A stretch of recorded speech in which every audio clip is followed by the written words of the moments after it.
네, 취재 기자와 기업 얘기 해보겠습니다. 산업부의 정재용 기자 나와 있습니다. 어서 오십시오.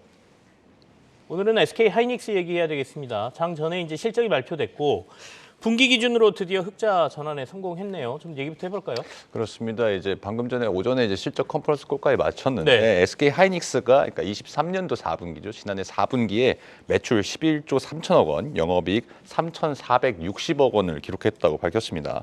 직전에 같은 기간보다 매출이 47.4% 정도 증가했고 영업이익은 5분기 만에 흑자 전환을 했습니다. 네. SK 하이닉스가 이제 반도체 업황이 급격하게 둔화된 2022년 4분기 이제 적자로 돌입한 이후에 처음으로 흑자를 전환하게 된 겁니다. 1년 만에 분기 흑자 전환을 하게 되는 건데 당초 이제 가장 낙관적인 시장 전망치가 한 1,000억 원에서 1,500억 원대였거든요. 네. 그러니까 영업이익 3,460억 원은 그 시장치를 크게 웃도는 수치라고 할 수 있을 것 같은데 반도체 감산에 따른 가격 상승 효과와 최신 인공지능 메모리 수요가 증가하면서 이런 호실적을 좀 달성한 것으로 분석이 됩니다. 다만 이제 지난해 반도체 업황 둔화가 지속됐기 때문에 3분기까지 적자가 지속이 됐거든요. 때문에 이제 누적된 연간 영업 적자는 7조 7천억 원에 달했습니다. 진짜 올해가 중요해졌습니다. 이제 올해 지난해 연간으로 봤을 때 7조 원대의 적자. 올해는 계속해서 흑자를 낼 수 있을 것이냐 이 부분하고 그다음에 실적에서 시장에서 그렇게 HBM 하는 이유를 알겠더군요.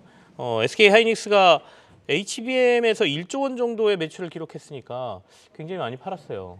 그렇습니다. 지금 HBM 매출 비중이 뭐 비중으로만 산술적으로 계산해 보면 한 10%대 정도가 되는데 올해는 이 비중이 좀 더 오를 것으로 좀 예상이 되고요. 이게 HBM이 사실 이제 D램이잖아요. D램에서 이제 수익성이 확대되면서 좀 호실적을 나타낸 건데 이 고대역폭 메모리가 D램을 여러 개를 쌓아서 고성능 제품으로 만든 것이고 또 최근에 DDR5라든지 최신 수요가 좀 높아지고 있는 이런 D램 제품들이 많이 팔리면서 수익성이 좀 좋아졌다 이렇게 보시면 됩니다. 특히 이제 4분기에 SK 하이닉스와 이제 D램과 낸드 플래시의 매출을 좀 살펴보면요. 지난해 4분기 D램 매출은 전체에서 65%를 차지해서 약 7조 3천억 원을 기록했습니다.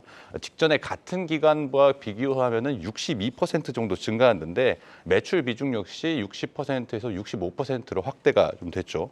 그러니까 엔비디아 지금 인공지능 서버 GPU가 뭐 없어서 못 팔 정도라고 하니까 네. 여기에 이제 HBM3, SK 하이닉스 HBM3가 공급이 되면서 HBM 매출 비중도 확대가 되고 있습니다. 10% 넘는 비중을 차지한 것으로 보이고 올해는 이게 한 20% 가깝게 더 잘 나간다면 20%를 넘을 수도 있을 거라고 좀 예상이 됩니다.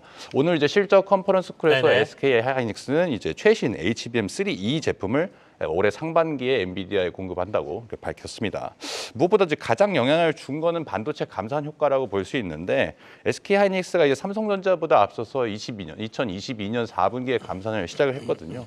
감산으로 반도체 재고량이 줄어들면서 가격 상승 효과도 큰 영향을 미친 것으로 보입니다.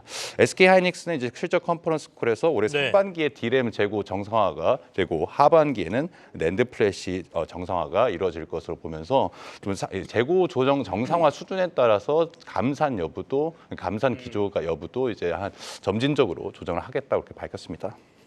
자, 그러면 중요한 건 이제 올해입니다. 컨퍼런스 콜 얘기 방금 전에 해주셨는데 올해는 그러면 실적 어떻게 예상하고 있고 주가는 어떻습니까? 회사에서는 뭐라 그러나요? 사실 지금 주가가 좀 선반영되는 게 있잖아요. 네네. 그냥 흑자 전환에 대한 주가 여부는 사실 미리 많이 반영이 됐기 때문에 사실 올해 이제 인공지능 수요가 더 큰 폭으로 오를 것인지가 아마 좀 더 중요한 대목으로 보이고요. 뭐 내일 이제 오픈 AI의 CEO 올트먼도 이제 방한을 할 네네네. 것으로 예정이 되어 있는데 이런 부분에서 인공지능 사업 시너지가 어떻게 날 것인지 좀 주목을 해볼 필요가 있습니다.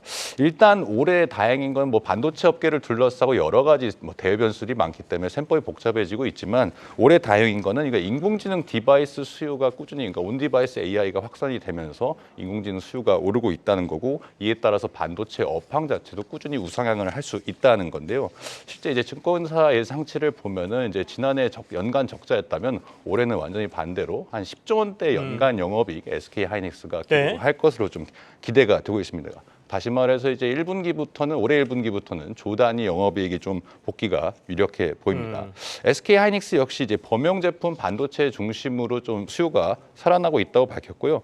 상반기 D램에 이어서 하반기 낸드 플래시까지 좀 재고 정상화가 이루어지면 네. 반도체 업황은 다시 정상 궤도에 돌아올 수 있을 것이라고 내다봤습니다.